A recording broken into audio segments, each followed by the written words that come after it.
no necesita justificar. Cuando hablamos de justificación dentro de la teoría del derecho y sobre todo justificación de decisiones judiciales por decisiones judiciales, esto es como un convenio. Acá nos ponemos de acuerdo, ¿se acuerdan? ¿Qué entendemos por decisiones judiciales? ¿Cualquier decisión que toma el juez? No. La decisión que pone fin al proceso, que es la sentencia final. Esa es la que es necesario justificar. Y otra cosa que dije, Irina, antes que me olvide, porque sí me olvido las cosas, es que la justificación dentro de la teoría del derecho cobra vital importancia cuando existe un conflicto respecto de la cual ni las partes o el juez o las partes o una de las partes no se ponen de acuerdo en relación o en torno a cuál es el derecho, cuál es la norma, cuál es la disposición o el texto que debe aplicarse al caso concreto que se pretende resolver. ¿Sí? Cuando hay una discrepancia en torno a la norma que hay que aplicar o al derecho que hay que aplicar o al cuerpo normativo que hay que aplicar, es ahí donde la justificación cobra vital relevancia. ¿Sí? Se luce con todo su esplendor, realmente. Porque ahí es donde se empieza a complejizar y ahí es donde nosotros vamos hacia un nivel de análisis mucho mayor, que inclusive puede ameritar una segunda instancia y el expediente ya se nos va a un órgano jerárquico, jerárquicamente mayor como es el Tribunal de Apelaciones, por ejemplo. ¿Está? Y donde ahí se van a estudiar, o en teoría se deberían estudiar meticulosamente, todas estas cuestiones relativas o estas teorías relativas a la justificación. ¿Sí, Irina?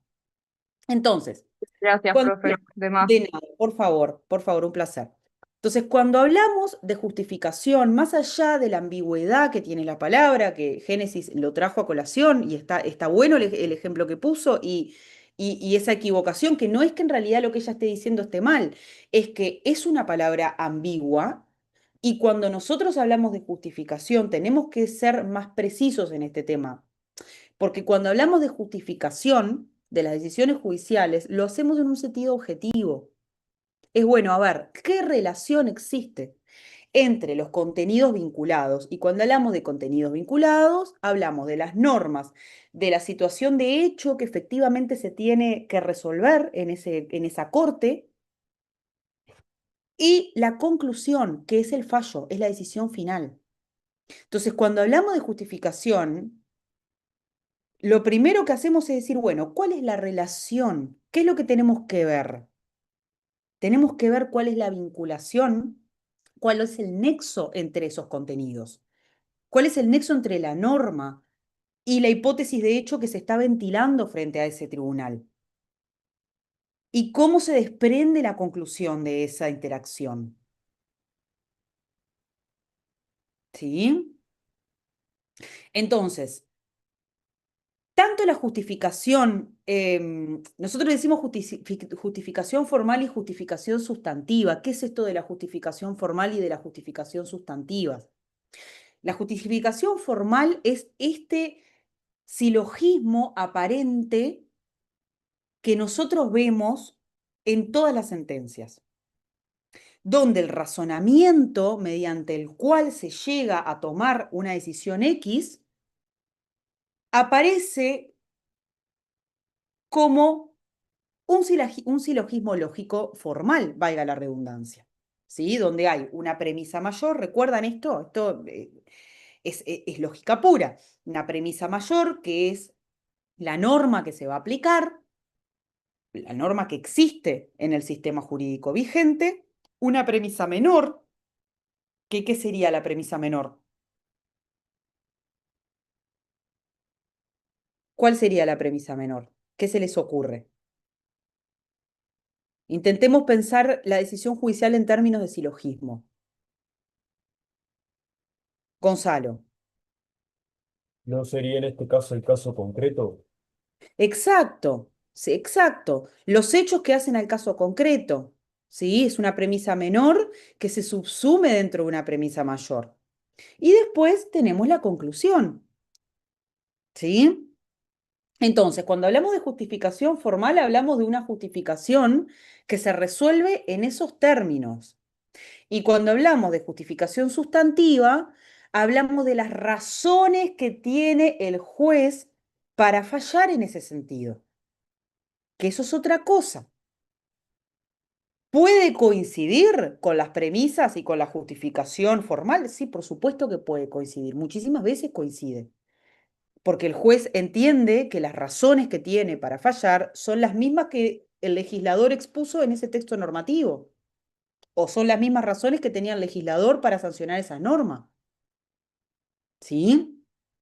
Pero por lo general también sucede que el juez tiene otro tipo de razones que no son las que emanan del texto de derecho positivo, del texto normativo. Son otras razones que tiene el juez y muchas veces ni siquiera están dentro del sistema jurídico para tomar las decisiones que toma. Si bien estos formatos de justificación, tanto la justificación formal como la justificación sustantiva, son tipos de justificaciones diferentes, ambas convergen en un punto en común.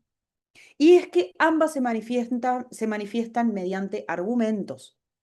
¿Sí? Y esto lo vimos y Lucía se los explicó cuando ustedes vieron la interpretación y la argumentación. La interpretación como un proceso intelectual que reside en el fuero íntimo de cada intérprete, valga la redundancia, en este caso el juez, que es algo a lo cual nosotros no podemos acceder, porque eso está en la psiquis de cada persona, ¿sí? La interpretación como proceso interno, que no podemos controlar, que escapa el control, porque, simplemente porque no podemos acceder a la psiquis de la gente que está interpretando, incluyendo a los jueces, que son personas, ¿sí? Entonces, ¿cómo se controla el proceso de interpretación? Si yo no me puedo meter adentro de la cabecita del intérprete, bueno, ¿cómo controlo que la interpretación esté bien hecha? O que la interpretación esté basada en el derecho, por ejemplo. ¿Cómo yo sé, no? Rafael hacía esta pregunta también hace unos minutos atrás. ¿Se puede justificar con otras cosas?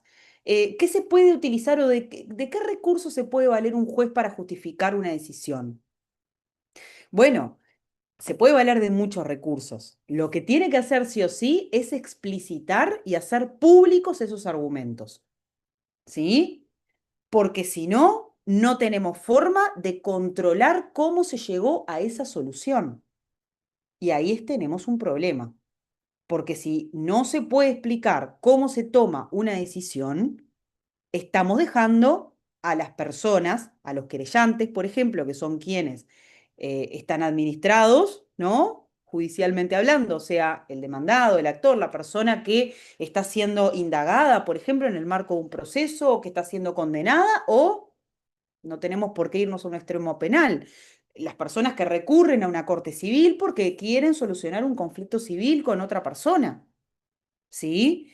Quedan en una posición de indefensión porque no pueden impugnar una sentencia o porque no conocen los motivos por los cuales el juez toma esa decisión. ¿Sí? Y eso no es armonioso con lo que conocemos como un Estado de Derecho, que hayan personas que no se puedan defender porque no conocen el proceso que hizo el juez para tomar esa decisión. ¿Sí? Entonces, cuando hablamos de qué recursos o nos preguntamos qué recursos puede tomar el juez para justificar, bueno, por lo visto necesitan ser recursos jurídicos, necesitan ser recursos normativos, tienen que tener una conexión con el derecho.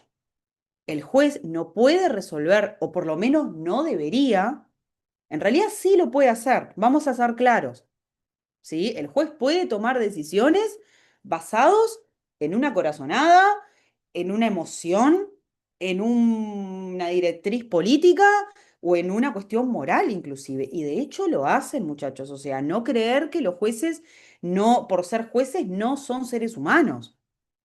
¿Sí? También tienen sus preferencias políticas, tienen sus preferencias morales, tienen sus preferencias religiosas o tienen emociones o impulsos. En realidad sí, de hecho, no es que esté bien o que esté mal, suceden los hechos, que se toman decisiones amparados en estas razones. ¿Qué es lo que no se puede hacer? No se puede argumentar esto, no se lo puede hacer público, no se puede justificar con estas cosas.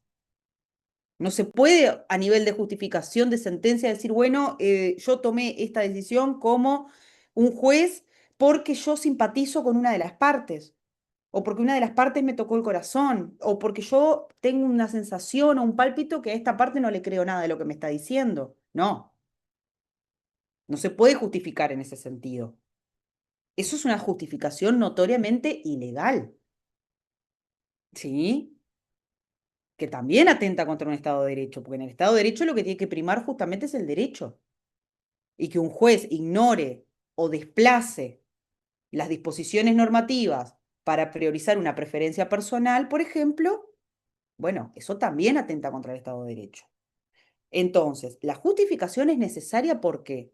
Porque es la única instancia o es el único proceso mediante el cual las otras partes pueden corroborar cómo el juez llegó hasta esa decisión que tomó. Ahí está el único control de racionalidad.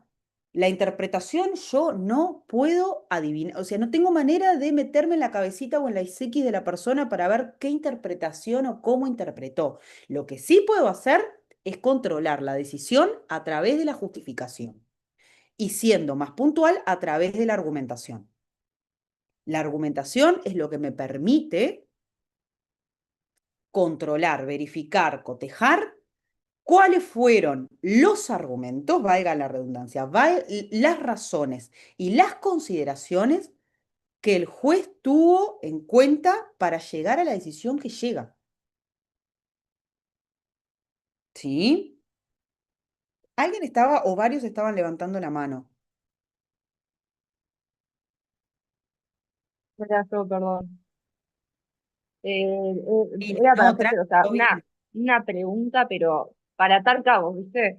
Dale. Eh, Esto que hablabas de no meternos no podemos meternos en el cerebro, es esto también del margen de discrecionalidad, ¿no? En el que el juez eh, va ideando, digamos, cómo resolver el caso, ¿no? Bueno, lo van a ver la clase que viene. Está muy buena la pregunta, Irina. Gracias por esa intervención. Lo van a ver mejor la clase que viene con Lucía cuando vean la diferencia entre lo que es la discrecionalidad y la arbitrariedad. ¿Sí? Porque en realidad está bien la discrecionalidad. La discrecionalidad existe. Todos los jueces tienen discrecionalidad. Todos los organismos, sean judiciales o administrativos, que estén tomando decisiones, tienen discrecionalidad. ¿Sí? O sea, no, yo no, realmente no conozco muchas teorías. Bueno, por supuesto, está la teoría de Dworkin, con esto de que no existe discrecionalidad porque siempre hay una única respuesta correcta. Sí, esto es una mirada bastante política del derecho, por lo menos desde mi punto de vista. Y tengo mis dudas acerca de alguna cuestión de honestidad intelectual por parte de Dworkin, pero eso no es propio de esta clase. A lo que voy es que la mayoría de las teorías del derecho, a estas alturas de la vida, después de haber recorrido tanto análisis y tanto debate, yo creo que todas, o por lo menos la gran mayoría, admite que existe discrecionalidad judicial. ¿Sí? Lo importante es saber diferenciar e hilar fino entre lo que es la discrecionalidad y lo que es la arbitrariedad, porque con la discrecionalidad está todo bien, la discrecionalidad no va en contra del Estado de Derecho, por más que hayan autores que se hayan parado firme con esto de la discrecionalidad, como entendiendo que la discrecionalidad es una mala cosa que atenta contra la seguridad jurídica, y bueno, sí, hay también críticos en ese sentido, pero la mayoría de los teóricos del derecho, yo por lo menos entiendo que a esta altura del partido es muy difícil negar la discrecionalidad a estas alturas, ¿sí? Eh, pero otra cosa es la arbitrariedad, y la arbitrariedad va en contra, no se armoniza para nada con el Estado de Derecho, ¿sí? Y ahí sí tenemos un problema. Porque justificar, ¿no? Como veníamos diciendo, justificar en este sentido de, bueno, yo en realidad voy a absolver a fulanito porque me tocó el corazón, me cayó bien. O porque a mí me pasó en algún momento de la vida lo que le pasó a fulanito y yo reentiendo su situación, ¿no? Entonces, bueno, yo lo absuelvo. ¿Sí? O no lo condeno, o lo dejo en libertad, ¿sí? O bueno, en realidad una de las partes pertenece al mismo partido político que yo y comparte mi misma ideología política, entonces yo me siento más afín, ¿no? Bueno, eso es arbitrariedad, por supuesto, ¿tá? Y eso sí hace implosionar el Estado de Derecho, pero la discrecionalidad es parte del Estado de Derecho, ¿sí? Lo van a ver la clase que viene con Lucía, pero está muy buena la pregunta. Después, tenemos este carácter propio de la justificación, que es el carácter externo o interno, ¿sí? Y acá está relacionado, ¿no? Atando cabos, como decía Cirina. El carácter externo, cuando se habla de justificación externa, se está hablando de un tipo de justificación donde los argumentos utilizados o las razones que se traen a colación o a los efectos de adoptar una decisión judicial son razones que no necesariamente pertenecen a un sistema normativo de carácter jurídico. ¿Tá? Y esto es otra cosa que lo vamos a ver. Cuando hablamos de la discrecionalidad y cuando hablamos de la justificación de las decisiones judiciales, no necesariamente tienen que ser normas que pertenecen a ese sistema normativo jurídico, sobre todo cuando nos enfrentamos a casos difíciles donde hay, por ejemplo, más de dos normas, o por lo menos al menos dos normas en conflicto, ¿sí? Porque son dos normas que, vamos a suponer, una situación que amerita, o por lo menos que nos pone en esta disyuntiva o en esta interrogante, porque hay dos normas que perfectamente se pueden aplicar y pertenecen al mismo sistema jurídico. Y decimos, bueno, lo podemos abordar por este lado y aplicar el artículo tanto del Código Civil o también lo podemos llevar por este lado y aplicar el artículo tanto de la ley número tal. ¿Sí? Y son dos normas de derecho positivo válidamente sancionadas que corresponden al mismo sistema normativo. Bueno, ¿y ahí qué sucede? Bueno, probablemente el juez va a utilizar razones, va a traer a la mesa desde afuera otro tipo de razones para poder dirimir esta cuestión, porque dentro del sistema no lo estamos pudiendo resolver. ¿Sí? Lo que pasa es que esto a veces lo tenemos muy automatizado o no nos detenemos a mirarlo o analizarlo, pero en realidad sucede todo el tiempo, muchachos. O sea, cuando tenemos casos difíciles, cuando hay un conflicto entre normas jurídicas que corresponden al mismo derecho, al mismo sistema, el juez va a traer a la mesa elementos externos que pueden corresponder a un sistema normativo, por ejemplo, de la índole moral, para resolver esta cuestión. ¿Por qué? Porque dentro del sistema lo que tengo es insuficiente. Bien, entonces, la justificación puede ser externa o puede ser interna también. Luciana, ya te doy la palabra. Puede ser externa o también puede ser interna. ¿Sí? Cuando hablamos de justificación interna, hablamos de una justificación que se resuelve dentro del mismo sistema jurídico. ¿Por qué? Porque volvemos al esquema del silogismo. Yo, para completar mi silogismo, voy a echar mano a las normas que tengo dentro de mi propio sistema jurídico. Bien, entonces eso es un tipo de justificación interna. Pero si la justificación interna me es insuficiente, porque no estoy pudiendo resolver el conflicto, que además es un conflicto complejo, con las normas internas que tengo dentro de mi propio sistema jurídico, ahí va a cambiar el carácter de esa justificación y ya deja de ser una justificación interna para pasar a ser una justificación externa. ¿Sí? Luciana. Hola, profe. No, cuando estabas explicando el carácter externo, se me vino a la mente, pero creo que en realidad no aplica. Quizás lo de cuando dimos la ponderación o el balance entre principios. Está Pero perfecto. Ah, está. Sí, sí, está muy bien lo que decís. Sí, sí, sí. Ahora lo vamos a ver más en profundidad, pero sí, Total. está muy bien. Gracias por esa intervención. Gracias. Em, no, gracias a vos. A ver, cuando hablamos de justificación interna y decimos, bueno, por ejemplo, tenemos dos normas de derecho positivo, ¿no? Las dos corresponden a un mismo sistema jurídico, no sabemos cuál aplicar, porque las dos tienen como aparente vocación, ¿no? Por respecto de ese caso que se está subsumiendo, ese caso concreto, ¿sí? O sea, la secuencia de hechos que caracteriza ese caso concreto califica para un caso y también califica para el otro. Por ejemplo, ¿no? Bueno, ahí esa justificación interna me va a quedar insuficiente, yo voy a tener que salir a buscar razones afuera de ese sistema y muchas veces lo que se pregunta los teóricos, y esta también es una pregunta muy rica, es, bueno, la justificación interna, ¿es siempre suficiente? ¿Está bien justificar simplemente internamente? ¿Tá? Vamos a suponer, a ver, que tenemos dos normas de derecho positivo que las dos tienen como esa vocación de decir, bueno, mira, estas dos normas, cualquiera de las dos que se utilice, está bien.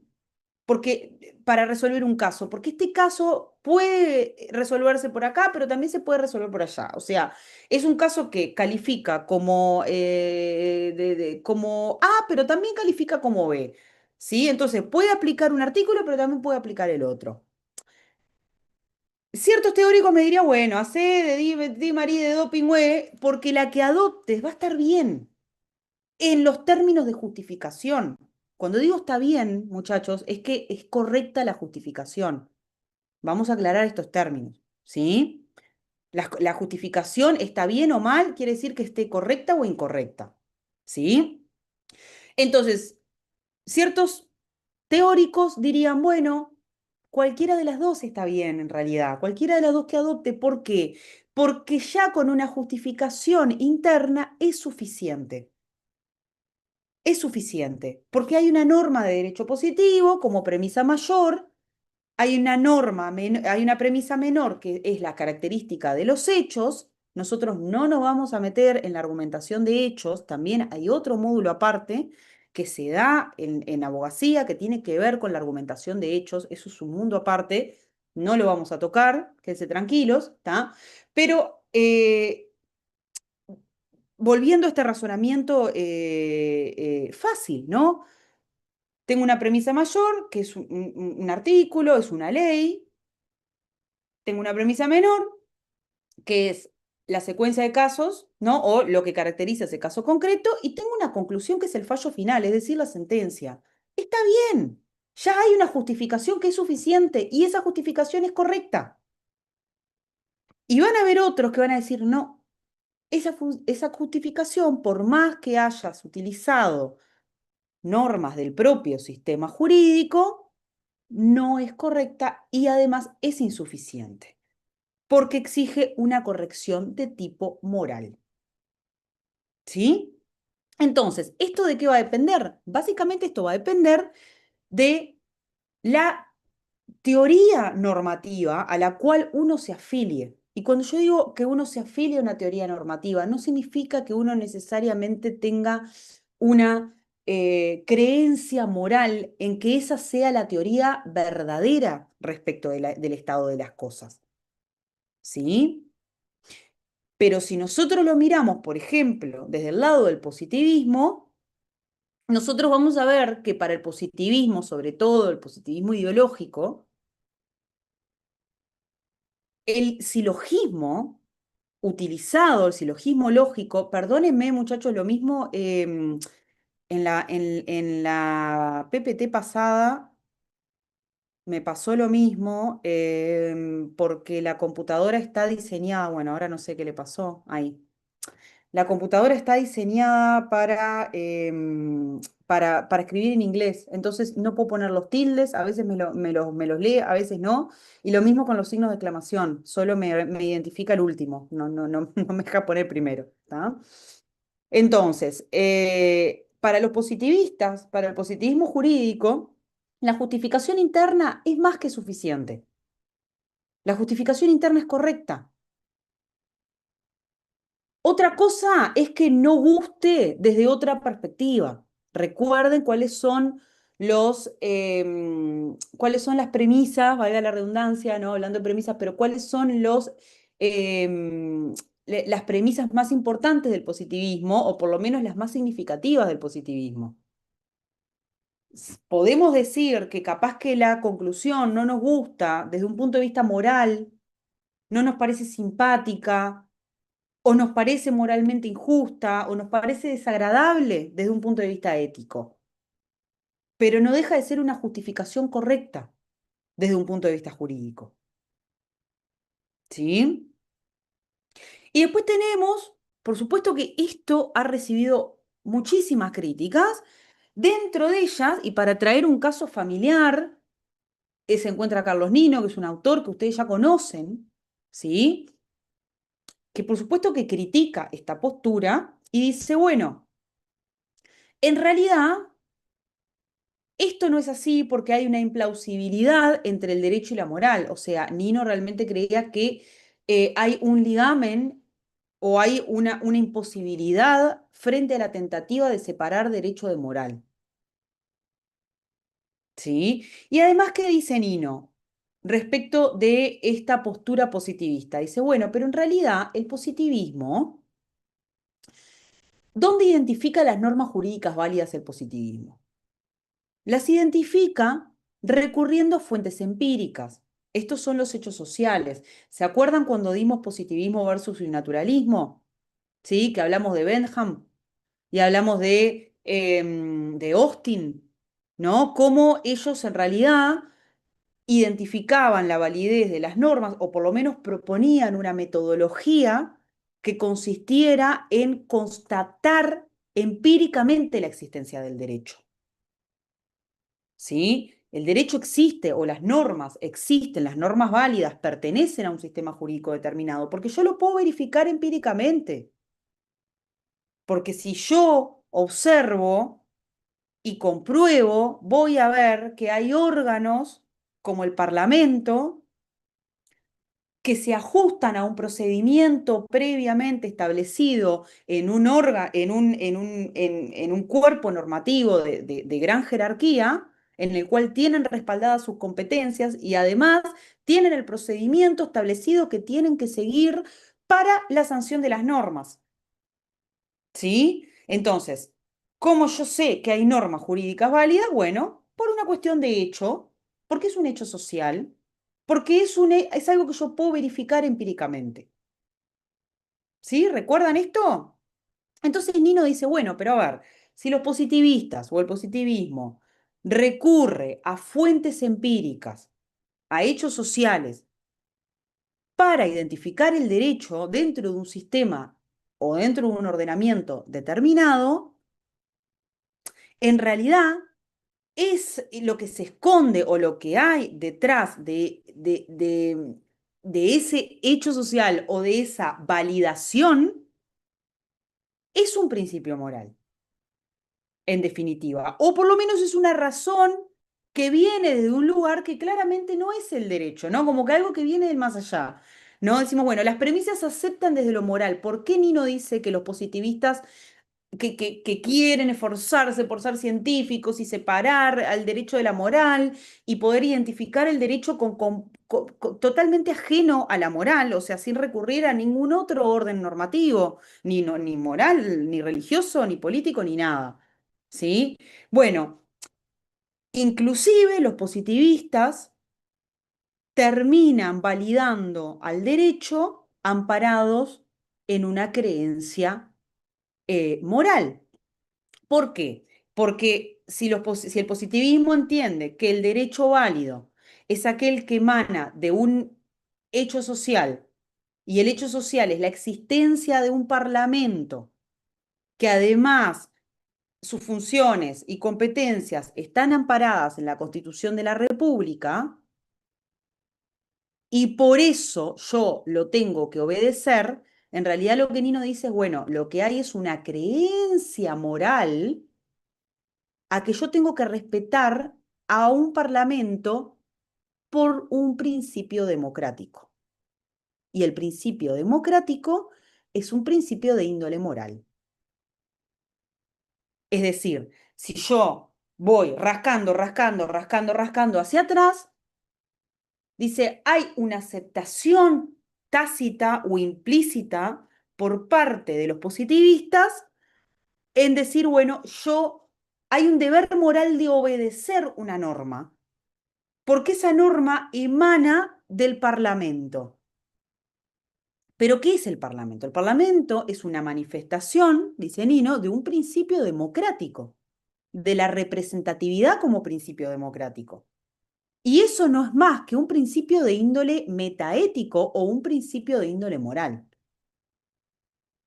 ¿Sí? Entonces, hay una convicción moral de que tengo que obedecer esa norma porque es un producto de la democracia o es un producto del republicanismo.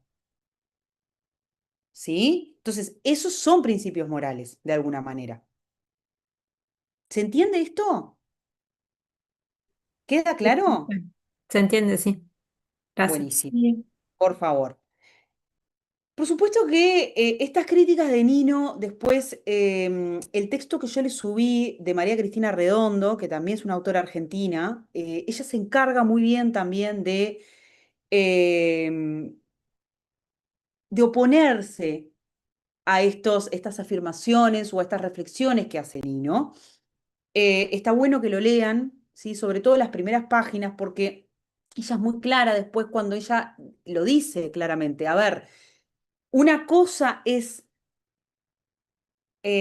utilizar criterios que nos puedan decir a ciencia cierta o con un mayor grado de precisión cuáles son las normas válidas dentro de un sistema jurídico, que son las normas que los jueces van a aplicar para fallar. Y otra cosa significa comprometerse moralmente con esas normas. Y acá nosotros no tenemos forma de saberlo, no tenemos manera de comprobar. Porque lo que dice Redondo es, bueno, eso tiene que ver más que nada vamos a lo mismo que decíamos antes con el tema de la interpretación. Eso es un estado mental, eso es una cuestión que reside más en el fuero psicológico de las personas. Yo no tengo manera de saber a ciencia cierta si ese juez está verdaderamente comprometido con la norma que está aplicando, porque cree en que esa norma está bien desde un punto de vista moral, ¿sí? O porque él entiende que, bueno, esta norma hay que respetarla porque esto emanó del Parlamento y el Parlamento es una expresión o una manifestación de principios de la democracia. No tenemos manera de saber si el juez tiene toda esa convicción a nivel psicológica. ¿Sí? Y ella le contesta a Nino de alguna manera y dice, bueno, eso no hay prueba de eso y nunca la tendremos tampoco. A menos que el juez diga que sí realmente está convencido de que esa norma es correcta y está bien y hay que aplicarla y hay que obedecerla, porque es una expresión del sistema democrático y además la sancionó válidamente. No tenemos manera de comprobar o de verificar eso. Ese compromiso moral o esa aceptación que puede llegar a tener el juez con la norma que está aplicando. ¿Sí? Bien. Bueno, vamos a pasar a la otra. Agustín. Yo tenía una pregunta Sí. acerca sobre, bueno, esto de los aspectos morales, o sea que sí se puede aplicar, por ejemplo, una norma eh, moral sin considerar los aspectos morales por parte del juez. No sé si me expliqué.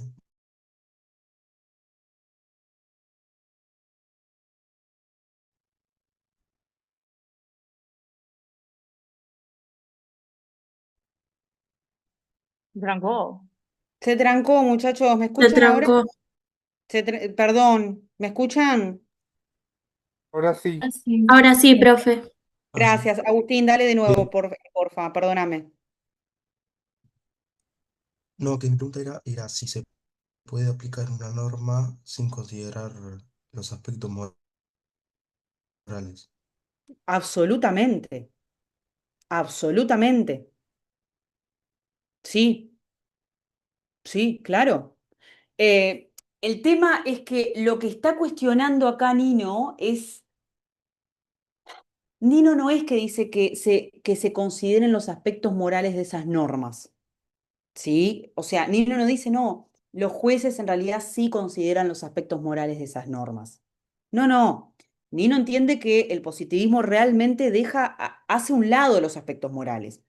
Pero hasta por ahí no más, porque lo que hace Nino es dejar al descubierto algo que pasa inadvertido y que inclusive pasa inadvertido para los propios positivistas, que es el hecho de que en realidad, en el fondo, si vamos rascando hacia atrás, hay una convicción moral de que hay que aplicar las normas de derecho vigente, o hay que aplicar las normas del derecho válido, o hay que aplicar las normas válidamente sancionadas. Y no solamente que hay que aplicarlas,